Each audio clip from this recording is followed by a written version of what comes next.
দুর্নীতি। দেখুন, আমি একটা কথা বলি, বিরোধী দলনেতা যে অভিযোগগুলো করেছেন, আমার বক্তব্য হচ্ছে যারা তদন্ত করছে, অর্থাৎ এই সিবিআই, ইডি, এগুলো তো কেন্দ্রীয় সরকারের সংস্থা, এগুলো তো বিজেপির শাখা সংগঠন, গণসংগঠন বলেই পরিচিত। নির্বাচনের আগেও তো বিজেপি নেতারা এদের নাম করে বলতেন কার অমুকের বাড়ি কাল সিবিআই যাবে, কাল অমুকেরকে ইডি ডেকে পাঠাবে। তো বিরোধী দলনেতা এই কথাগুলো এইভাবে বলে বাজার গরম করছেন কেন? উনি সরাসরি সিবিআই বা ইডি অফিসে যান, সেখানে একটা স্টেটমেন্ট লিপিবদ্ধ করে ওনার কাছে যদি কোনো গ্রহণযোগ্য তথ্য প্রমাণ থেকে থাকে সেগুলো তদন্তের জন্য তুলে দিয়ে আসুন। শুধুমাত্র কাউকে কলুষিত করার জন্য, মেলাইন করার জন্য এইভাবে এই কথাগুলো না বলে, আপনি বলছেন আপনার হাতে তথ্য আছে, তদন্ত করছে আপনাদের কেন্দ্রীয় সরকারের এজেন্সি, তো তাহলে বাইরে বাজার গরম না করে আপনার কাছে যদি কোনো তথ্য প্রমাণ থেকে থাকে তাহলে সিবিআই অফিসে, ইডি অফিসে যান, সেখানে গিয়ে একটা স্টেটমেন্ট করে যে আমার কাছে এইগুলো আছে, এগুলো আমি অমুক জায়গা থেকে পেয়েছি, তো সেগুলো তাদের হাতে দিয়ে আসুন। তার বদলে যতক্ষণ আপনি এগুলো করবেন তার দুটো মানে হবে। একটা হচ্ছে ওগুলো অসার বস্তু, আপনি চলতি পরিস্থিতির ঘোলা জলের সুযোগ নিয়ে আপনি রাজনীতি করছেন। আর দ্বিতীয় বিষয়টা থাকবে যে বিজেপি একেবারে দিক নির্দেশ করে দিচ্ছে সিবিআই এবং ইডিকে যে রাজনৈতিকভাবে অমুক অমুককে হ্যারাস করা দরকার, এই দিক নির্দেশটা যেন বিজেপি করে দিচ্ছে। এবার এগুলো আপনি বাজার গরম না করে আপনি যান, আপনি যদি তদন্ত চান তো আপনাদের সিবিআই, আপনাদের ইডি, আপনি কেন বাজারে ঘুরছেন? আপনি তাদের অফিসে যাবেন, তো আপনি তো তাদের অফিসে গিয়ে বলবেন এই আমার তথ্য প্রমাণ, আমি এখানে স্টেটমেন্ট করছি, আমার স্টেটমেন্ট লিপিবদ্ধ করুন, আমার কাছ থেকে তথ্য প্রমাণগুলো সিজ করুন, এবং আমরা এই বিষয়ে ওরা যা করার করবেন। তা আপনি এগুলো করা মানেই তো এটা একটা রাজনৈতিক বাজার গরমের দিকে যাচ্ছে।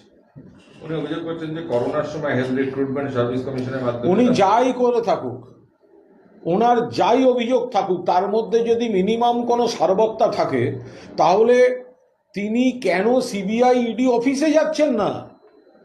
তিনি কেন সিবিআই আর ইডির কাছে স্টেটমেন্ট করে এই ডকুমেন্টগুলো তুলে দিচ্ছেন না?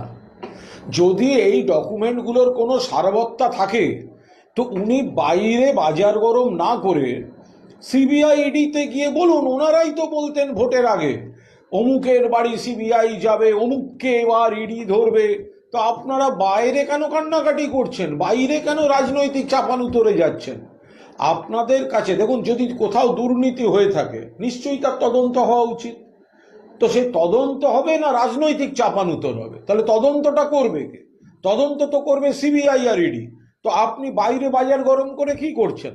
আপনার কাছে যদি গ্রহণযোগ্য, বিশ্বাসযোগ্য তথ্য প্রামাণ্য থাকে তাহলে আপনি সিবিআই বা ইডি অফিসে যান, স্টেটমেন্ট করুন, কোথা থেকে পেয়েছেন বলুন, তাদের হাতে জমা দিয়ে দিন, মিটে গেল। বলছি, কলতান গ্রেপ্তার কাণ্ডে আজকে কোর্টে বারবার উঠেছে যে এই অডিওটার সোর্স কি, বা পলিটিক্যাল একজন নেতার বা পার্টির কাছে আসে কি করে, এবং পুলিশ কি এ ব্যাপারে তদন্ত করছে? দেখুন, এটা তো মহা সমস্যা। সমস্যা হচ্ছে এই যে এত বড় একটা চক্রান্ত, জুনিয়র ডাক্তারদের উপর হামলা, এই ভিডিওটা বাইরে এসে, এই ভিডিওটা যারা লিক করে দিলেন, এই ভিডিওটা যারা কথা বলেছেন সেসব শিবির থেকেই তো গেছে। তো তারা তো একটা এত বড় একটা ভয়ঙ্কর ঘটনার হাত থেকে বাঁচিয়ে দিয়েছে। যেখান থেকেই লিক করুক, যারা কথা বলেছেন তাদের মধ্যে থেকে লিক করেছে। এবার সেই লিকটা এত বড় একটা ঘটনা থেকে, অর্থাৎ প্ল্যান যেটা হচ্ছিল ডাক্তারদের গিয়ে মারো, মাথা ফাটাও, যাতে দোষটা দেওয়া যায় তৃণমূল কংগ্রেসকে, রাজ্য সরকারকে, যদি এটা সাকসেসফুল হতো ভয়ঙ্কর ঘটনা ঘটতো। জুনিয়র ডাক্তারদের আন্দোলনে আক্রমণ হলে সবাই এক বাক্যে সরকার এবং তৃণমূলকে দায়ী করতেন, চক্রান্তকারীরা তার ব্যবস্থা করেছিল। তাহলে সেইটা বড় কথা, না কে কোথা থেকে কিভাবে এটা পেলো সেটা বড় কথা, কন্টেন্টটা ভয়ঙ্কর না অডিওটা বাইরে আসার পদ্ধতিটা বেশি চিন্তার। ফলে যারা অডিওটা করেছেন, যারা ষড়যন্ত্রী, তারা মূল বিষয় থেকে নজর ঘোরাবার জন্য এই কোথা থেকে কি কার কাছে কেন এই কথাগুলো বলছেন। আর বাস্তবটা হচ্ছে যে ডাক্তারদের আন্দোলনের উপর রক্তাক্ত আঘাত করে তৃণমূল সরকারের উপর দোষ চাপিয়ে আরো বড় অরাজকতা করার যে চক্রান্ত, সেটা ফাঁস হয়ে গেছে।